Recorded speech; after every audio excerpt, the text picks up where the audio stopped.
Welcome back to Game Fusion Cloud. I'm Duncan, and we've got an exciting lineup for you today. We'll kick things off with this week's new releases like Dragon Age, the Veilguard and Resident Evil 4, along with what's coming in November, including Stalker 2 and Planet Coaster 2. Then we'll dive into the record-breaking sales of Call of Duty Black Ops 6, updates on save game issues, and the latest in World of Warcraft. Don't miss the early impressions of Indiana Jones and the buzz around Assassin's Creed's release schedule. We'll also cover the latest updates from Dying Light 2, Age of Empires 4 and Dreamlight Valley. Plus, we'll highlight our game of the week. Let's jump right in. First up, we have Dragon Age, the Veilguard. The reviews are coming in strong, highlighting the rich storytelling and engaging gameplay. While most players are enjoying the experience, some reviews mention that it takes a few hours for the game to really kick into high gear, so keep that in mind as you dive in.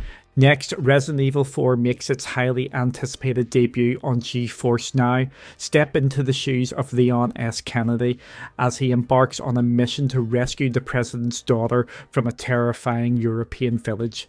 In addition to the main game, a chainsaw demo is also available, offering a glimpse of the intense atmosphere and thrilling action that fans expect from this iconic franchise.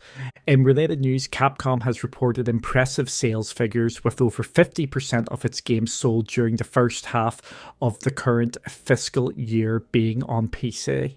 The success of titles like Dragon's Dogma 2 and the Resident Evil 4 remake has significantly boosted Capcom's presence on the platform. Known for franchises such as Resident Evil, Street Fighter and Monster Hunter, Capcom is seeing a shift as PC sales now account for 54% of their total units sold, while console sales have dropped to 40%. Additionally, Life is Strange Double Exposure is out this week. This new entry brings back the series' signature narrative-driven gameplay filled with meaningful choices and emotional storytelling. Fans of the franchise will want to dive into this experience. Lastly, VR Chat is making waves as a social platform where players can connect and explore user-generated worlds. The good news is you don't need a VR headset to play it. This might spark conversations about the potential for VR on GeForce NOW, but for now, everyone can join in on the fun without the need for VR gear. Which title are you most excited to try? Let us know in the comments. Let's see about what's coming up in November. First off, we're pretty excited about Metal Slug Tactics. We're predicting it'll make its way to Xbox soon. Since it just got announced as a Game Pass title, it would make sense, right? Then there's Planet Coaster 2. We think this one might join Game Pass as well, so keep your fingers crossed for that. Now, Stalker 2. Heart of Chernobyl is officially confirmed to drop this month. We knew it was coming, but it's great to finally get that confirmation. Also, Farming Simulator 25 is on the way, and we know it has its dedicated audience. And for those interested, Star Wars Outlaws is making its way to Steam, so look out for that. We'll dive deeper into these titles as they release, but for now, we'll have the full list on the screen so you can keep track of what's coming your way. Now moving on to the latest with Call of Duty Black Ops 6. Just a heads up, there have been reports about a save bug affecting campaign mode on GFN where checkpoints aren't always being saved. We're hopeful this issue will be resolved soon. Microsoft has announced that Black Ops 6 has achieved unprecedented success since its launch. It's been a landmark release not just for the Call of Duty franchise but also for Xbox Game Pass. In fact, this is the first Call of Duty game to have a day one launch on Xbox Game Pass Ultimate, which is a game changer for the subscription service. During Microsoft's recent earnings call, CEO Satya Nadella highlighted that Black Ops 6 is officially the biggest launch in the franchise's history, boasting record numbers of day one players and a significant boost in Game Pass subscriptions. The game has also sold 60% more copies across Steam and PlayStation compared to the previous year, which is quite impressive. As for content updates, Nuketown is set to return on November 1st, bringing back that classic chaos fans love. Activision has promised that this remaster will stay true to the original design, including all the nostalgic elements we remember from the first Black Ops. Plus, Season 1 is on the horizon, launching on November 14th with exciting new maps, modes, and more. Activision has teased a massive content drop, including a new Area 99 resurgence map in Warzone, so there's plenty to look forward to. On October 30th, Steam announced a new policy requiring developers to disclose any use of kernel-level anti-cheat software on their storefronts. While this doesn't directly affect GFN users, it's worth mentioning as that is where we buy most of our games. This policy aims to enhance transparency and address privacy concerns given that kernel-level anti-cheat software operates on players' PCs and can monitor in-game activity. Steam is making these changes to maintain trust among its user base.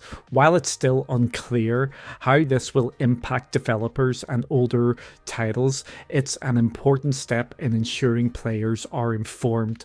World of Warcraft Classic has announced that Phase 6 of Season of Discovery launches on November 21st, featuring the Anchorage War Effort and the new Nightmare Grove instance. Players can start the Scepter of the Shifting Sands quest line on November 12th. This phase brings back iconic raids and allows players to confront the Dragons of Nightmare. The Anchorage War Effort is a significant moment in WoW history, showcasing the collaboration between the Alliance and Horde. Players who complete the quest during the 48-hour war against Chiraji forces will earn the rare Black Chiraji battle tank mount.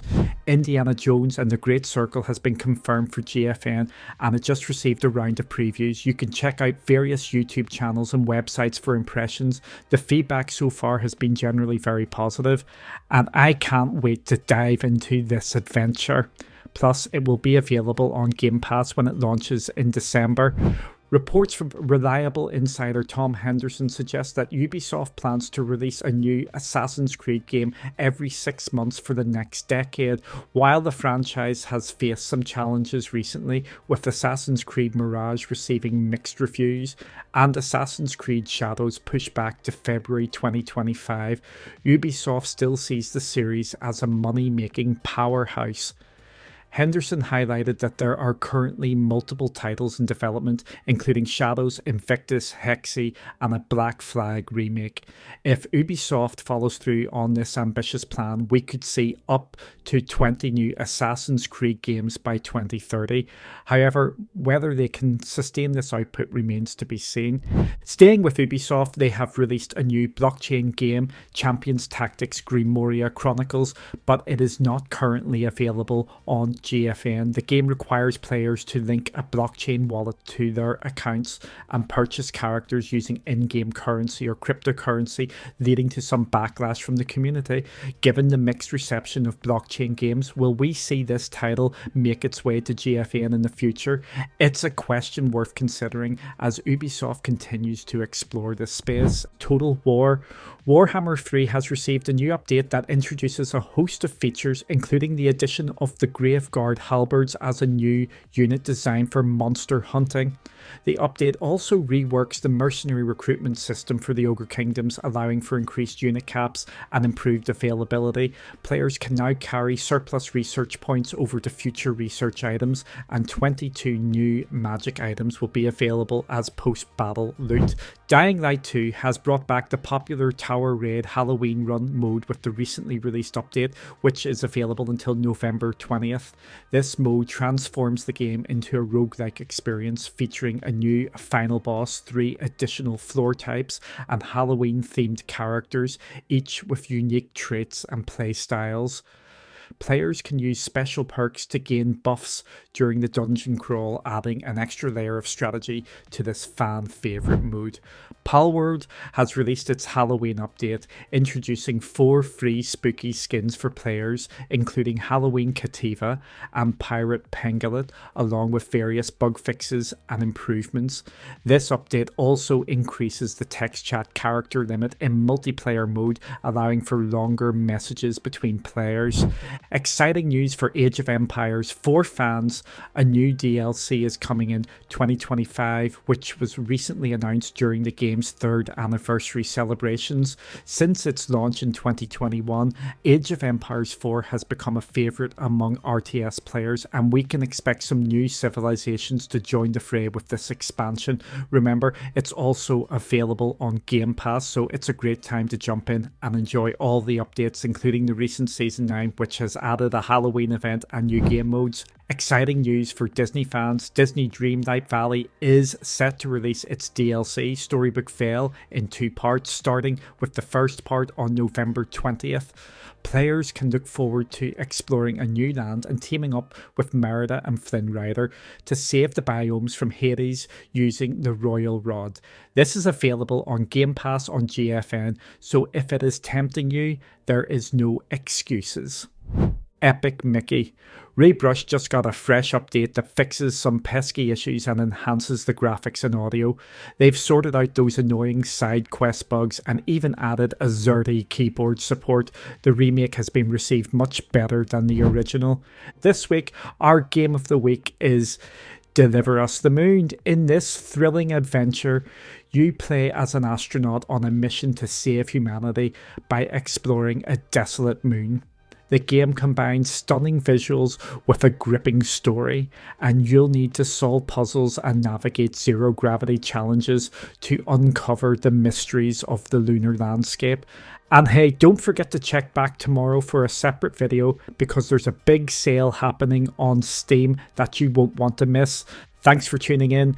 We covered a lot today, and make sure to check out the big Steam sale coming up. And don't forget to share your thoughts in the comments. Until next time, happy gaming.